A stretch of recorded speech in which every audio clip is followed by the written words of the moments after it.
Hello everybody, welcome to Descry's gaming channel. We are doing our tactical overview here. Basically map control, defending, and lastly sieging a base. So it's not going to be a whole lot of gameplay, but a lot of just some key points to help you in PvP. And let's just jump into a skirmish so I can kind of talk about things on the map. Chaos is our master. Okay, so depending on if it's a 1v1 or 2v2, usually the map sizes are proportionate to how many players there are, unless people, but generally in the PvP community, it's proportional to what how many players are in the map. But being said, for the most part, when you spawn, you tend to be opposite. In most cases, not every case, but usually are opposite to, or somewhere in the vicinity of parallel to where you spawned. So maybe it's right in here. So if we do a vision, let's see if I'm right. So my arrows are here. Actually, SM spawned right in the corner, but you could see I was in the right sort of direction based on where I spawned. I didn't say over here, didn't say over here. Let's just go back to vision. So that's another key, and I have talked about in my videos, but the way the special outposts are put together, at your spawn location, you generally will have one of most outposts, but not every time. Usually the sciences are located in the corners. If you look, corner, corner, corner, corner, but not all the time. But rule of thumb, I'd say 80% of the time they're in the corners. Okay, so let's talk about map control. What does it mean to have map control? In simple layman terms, it basically means that you control the majority of the map, meaning the outposts and the relics that are on the map, except for your opponent's start and respawn or near his base or his city. You know, who has map control generally applies to the person that has the most secure of the map. Now, why that's helpful and why you want to try to achieve map control is a couple reasons. A best offense is a good defense. So if you have the majority of the map, it's a lot harder for your opponent to sneak units through your territory and hit your base, because not only do the outposts give you resources, but when you let's grab, let me show you real quick. It does give you line of sight of one. Okay, so they do act as little sentries basically. So you can see every actual unit in the game has a default value of 3 vision. But you can see how one line of sight on this outpost. So when you have map control and you got all these outposts, they're actually also giving you basically observation. So you can have pretty good knowledge if the enemy is moving army through a certain direction. So again, if you don't have map control, you're kind of in the dark. You don't know exactly where the enemy is. And again, so you're at a disadvantage. So that's one key thing about map control. Second is you will gain lots of resources. So every special resource is worth a general 2 resource of something. Sometimes it's the same, sometimes it's split. So that could be food or science or power. So when you have a lot of special resources, that almost acts as free buildings in your base basically. When you don't have map control, you're gonna have to build a lot more resource intensive buildings in your base to make up for the lack of outposts. Okay, so yeah, those are some of the key points. Is it gives you a better defense actually when you have secure the whole map. You get relics that will boost your army up either by hit points or damage or economy. Uh, and yeah, that's pretty much it. Now, the other concept, and if you watch a lot of PvP games, I would say 8 out of 10 games when the opponents have total map control, usually they end up winning the game. Just for those matters that I listed below. But sometimes they can lose. Either if they lose tactically really bad on the battlefield with their army, or if the other opponent is teching real quick and he got to something amazing like air or like a tier 10 unit, maybe there's a chance he can come back. Or if he beats them on his defense. So that's the next topic I wanted to get into is defending. Now, defending is not just defending at your base. Okay, defending can be at a point on the map, like say right here, where you have cover, you have outposts, or you have a cliff or a choke point against Tyranids. So it doesn't exclusively mean you just turtle in your base. Although if we're talking about what gives you the best raw defense cover bonus, it would be base hexes. Plus your base has a big turret on it to do damage.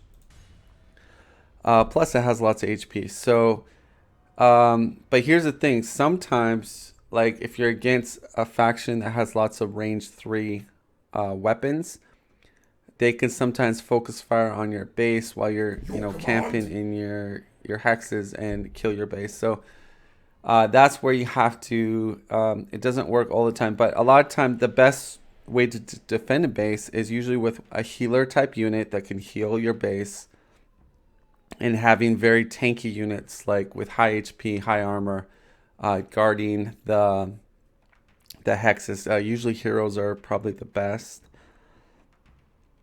Because base hexes give you basically they give you, what do you call it, city damage reduction basically, which gives you a flat 33%. So it's pretty big, and I think vehicles can only get that in a city hex. They can't get that anywhere else. Actually, wait. They can get like a smoke bomb or void shield. Yeah, okay. So they could also get that as well. Yeah. So if you're outnumbered like 2 to 1, like hiding behind your base with depending what faction you are, but with a healer to heal the base, you can usually grind your opponent the offense force down. Although there are a chance that they just overwhelm you and kill your base. So, but that being said, if your army is smaller, that's pretty much your only option, is to fall back to a position that tactically gives you a pretty high advantage.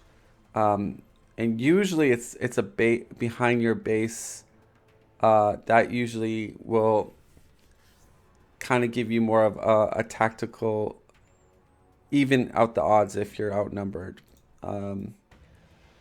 Now, what else can I say about defending? Key units, tech priests, the merc boys for orc, the ones that heal. Warp smith, the hero for chaos that heals. You got Tyranids, the Turbogon that can heal bases. Okay, so those type of units are very, very good at just stalling or defending grinding out your opponent. And if you're playing those factions and you're kind of at the disadvantage and you can't get map control, your only best thing is probably to defend. Try to tech to something key like tanks or Carnivexes or like Terravex's air, something that might help you break out of your base. But um, that being said, if you're doing your build correctly, you should have, if not an equal force to your opponent, unless you're doing some type of extreme tech build or something. But yeah, sometimes it's not, like I said, new players tend to make a mistake is they don't understand the concept of defending. They'll usually just send out all their troops and they die and then they're dead. Good players will utilize either terrain or utilize their bases, their hex tiles, and use the base as a buffer with usually a healer to heal the base.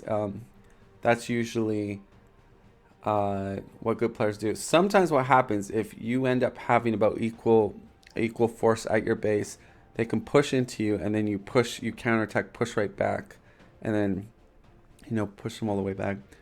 The other thing to segue into is sieging. So we talked about, defenders have a very what's the word? Advantage to defend. So how do you siege a base, and how do you siege a base where it's in your advantage? Okay, so that's a really good question. To this, I will step out of this game for a sec. I will show a video just because.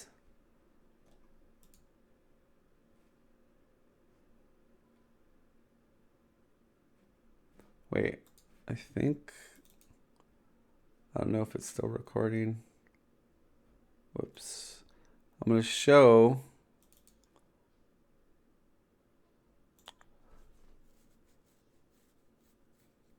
Okay, sorry about that. I want to show. There's a stream I did that shows a good advantage of sieging and how I gain the opportunity. I think it's this video here, but I'm gonna mute it. So for education purposes. All right, so in this one, yeah, so I'm Chaos going against Necron. Now, I just want to show some key points in the video. So what I plan to do, yeah, right here, whoops, is I've got these range 3 Havocs. He's got a lot of range 2 heavy destroyers. So my idea is I can the HQ of Necron only can range 2. So where this Space Marine is, I can put a Havoc there and siege this base. Now that's not gonna like I'm not gonna be able to whittle this down damage wise because a Necron player will bring a spider and start healing it. But what it does do is this little thing here that I have, it gives me a defensive buff, like cover. So I'm almost using my the way I'm sieging him is I'm trying to create an advantage to me sieging him, meaning that I have better angles, people in cover, and more importantly, I have troops in position to do damage. So he's got to make a decision. Is he going to just stay back in this area, or is he going to try to break my siege? But you can see I'm putting a lot of the tanky units in front, Hellbrutes that get the buff from the crown. So this is a good example of like a good siege, and there's different ways you like if you're playing a different faction, obviously this is not what you can't siege like this, but this is a good example of I'm trying to use, instead of just throwing units in piecemeal, I'm trying to slowly move my force, getting key units in position in case he tries to break this, in case he tries to counter. So when you siege a base, a lot of factions have range 3 or debuffer. Like Tyranids has zones that can debuff. Melanthorps give cover bonus. So you want to try your best to, when you siege, to get all those bonuses. And when you siege, go all in like once, or like, you know, bring your forces in. Don't just bring them in piecemeal, because they'll just die. And I think what happens here, if I remember, yeah, I did Dirge Caster here, and I put my Hellbrute in the Wireweed just because when he takes damage, every turn he gets a random buff. So I want him to get his random buff, so I put him on there. That's a little tip for you Chaos players out there. I did do a summon here, so I'm going to use this as basically a zoner. So zoner gets in the middle of units they can't move, and he's also taking shots for me. A little bit of damage, but yeah, that's pretty much all I want to show you. That example of sieging, and I think I have another good example of sieging here. With SM. I think it's this one, maybe.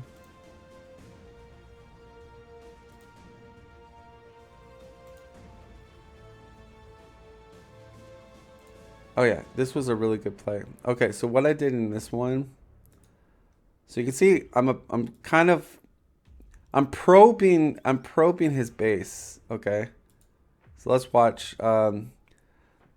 Yeah, actually so what I'm doing is, I know his base is to the north. I see it with the scout bike. And then what I decide to do is I move out this transport. He can't see my unit. I put it in the forest there. And now I bait him. So I put a troop there because I have one of my heavy weapons, heavy teams there, Devastators. But he doesn't know, he doesn't have line of sight, and it went in the forest, so he doesn't know that there's a Devastator in that little forest patch. But what I've created is I'm creating a zone, or a sieging kind of area. But he attempts to, I believe, on his turn, to try to break my siege here. But the key part of sieging is, you know, take your time, try to scout it out to find weak points and terrain advantage. So I think, as you see right here, it's going to be his turn. And he didn't see my Devastator because I hit him in the forest. So they got a nice Overwatch shot, and then the rest of the Overwatch just killed it. So I think he lost 3 units in that transport. Not a great play by him, but again, I kind of caught him off guard with that Devastator. And then if we fast forward, so AM's very hard to siege, but as you look, I actually went around, got more map control. That's the thing, if you can't siege a base safely, just take map control.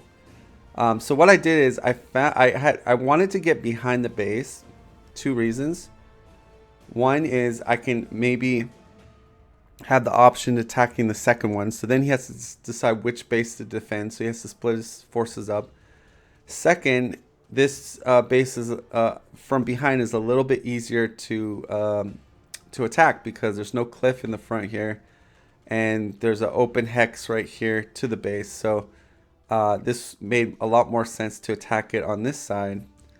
And again, I try to position my troops so they're not fully exposed. Yeah, so that's sort of what good sieging looks like. Anyways, Space Marines, which I am going to end this tactical guide here. So this was a quick tactics on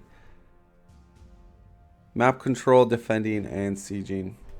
One last thing I say about sieging is, a lot of times you need like armored units for most factions, like tanks, units that can really punch, do a lot of damage. Some heroes can do it as well. You don't want to siege a base when you don't really have good stopping power, basically. Okay, hope you guys enjoyed. I will see